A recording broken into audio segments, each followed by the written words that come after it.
Je suis tireur haute précision dans le groupe Omega au sein de la section d'appui opérationnel du RAID. Donc notre métier au sein de l'unité consiste à appuyer les colonnes d'assaut, aussi bien quand ils interviennent en milieu clos. À ce moment-là, on sera positionné en amont de l'intervention à l'extérieur des bâtiments. On sera les yeux et les oreilles de la colonne et on sécurisera leur arrivée. On intervient aussi dans des milieux type salle de spectacle, grand volume, centres commerciaux, où là également on appuiera les profondeurs pour les colonnes d'assaut et sécuriser leur progression. Nous sommes les tireurs de haute précision qui sécurisent les déplacements du président de la République et du ministre de l'Intérieur. On intervient aussi en tant que tireur appui-feu depuis les hélicoptères embarqués. Il faut savoir faire preuve de discernement et très souvent on a affaire à des crises sociales. C'est là que le tireur est un maillon de la chaîne du RAID. Chaque maillon de la chaîne est important, que ce soit la négociation, le groupe d'assaut, que ce soit la brigade cynophile, les groupes techniques. Sans ça, la crise ne peut pas être résolue. Le recrutement des tireurs d'haute précision pour le groupe Omega est identique à celui du groupe d'assaut avec quelques petites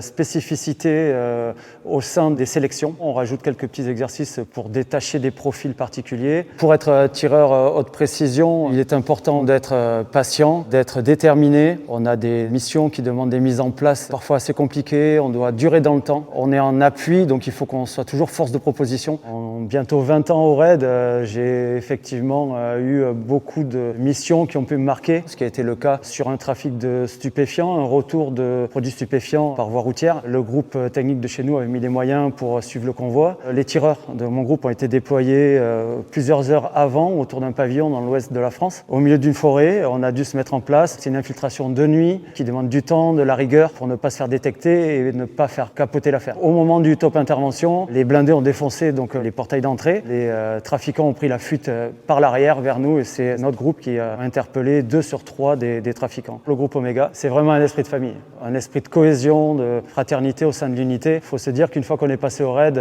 quelle que soit la section ou quelle que soit la spécialité, on reste opérateur du RAID à vie.